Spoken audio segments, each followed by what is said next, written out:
सूत्रों के हवाले से इस वक्त की बड़ी खबर, मनीष कश्यप बीजेपी में हो सकते हैं शामिल।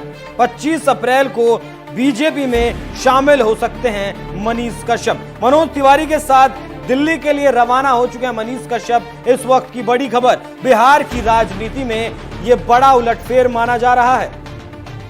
नमस्कार, मैं हूं आपके साथ अभिषेक पुंडीर। इस वक्त की बड़ी खबर यह है कि मनीष कश्यप कल गुरुवार के दिन यानी 25 अप्रैल को बीजेपी का दामन थाम सकते हैं, बीजेपी के कमल वाला पटका वो पहन सकते हैं। सूत्रों के हवाले से खबर ऐसी है कि मनोज तिवारी के साथ पटना से दिल्ली के लिए मनीष कश्यप रवाना हो चुके हैं और कल किसी भी वक्त दिल्ली मुख्यालय में उन्हें बीजेपी की शपथ दिलवाई जा सकती है। आपको बता दूं कि मनीष कश्यप पश्चिमी चंपारण से निर्दलीय खड़े हुए थे, निर्दलीय उम्मीदवार हैं, जिसकी वजह से बीजेपी की टेंशन बढ़ी हुई है। हालांकि बीजेपी की तरफ से उम्मीदवार हैं संजय जायसवाल, पश्चिमी चंपारण की सीट पर 3 बार के वो सांसद रह चुके हैं, उनके पिताजी भी सांसद रह चुके हैं और संजय जायसवाल भारी अंतर से 2019 में जीते थे, लेकिन इस बार सीधे तौर पर टक्कर संजय जायसवाल की मनीष कश्यप से थी और कांग्रेस के जो उम्मीदवार थे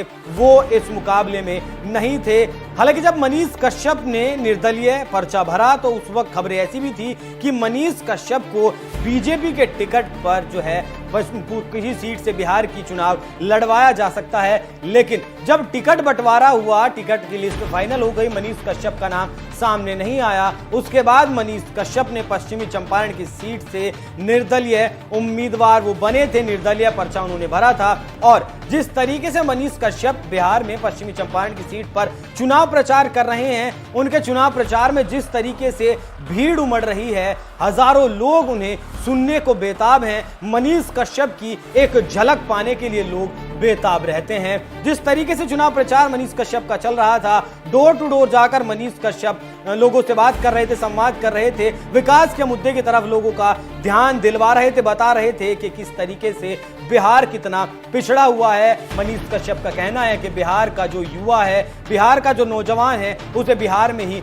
शिक्षा मिले, बिहार में ही वो नौकरी करे, अपने परिवार से दूर जाकर वो परदेश जाकर ना तो पढ़ाई करे, ये ऐसी नौबत उसके ऊपर ना आए और रोजगार पाने के लिए उसे कहीं ना जाना पड़े। आपको बता दूं कि तमिलनाडु में एक मामले में उनके ऊपर एफआईआर हुई थी, तब वो उनका मामला हाईलाइट हुआ था। 9 साल जेल में भी बिताकर आए हैं, एनएसए लगाया गया था। उसके बाद जेल से जब छूटे, जमानत हुई, एनएसए भी हटाया गया। उसके बाद लगातार मनीष कश्यप राजनीति में एक्टिव थे और अब पश्चिमी चंपारण की सीट से उन्होंने पर्चा भरा था, जिससे बीजेपी की सांसें उखड़ी हुई थी। बिहार के लोगों का तो ये तक भी कहना था कि बीजेपी मनीष कश्यप को पहचानने में भारी गलती कर बैठी है। मनीष कश्यप को बीजेपी की तरफ से टिकट किसी न किसी सीट से तो दिया जाना चाहिए था, क्योंकि बहुत बड़ी संख्या में मनीष कश्यप की लोकप्रियता बिहार ही नहीं पूरे देश में भी है। लोग जानते हैं मनीष कश्यप को, मनीष कश्यप के विचारों से लोग प्रभावित नजर आते हैं और जिस तरीके से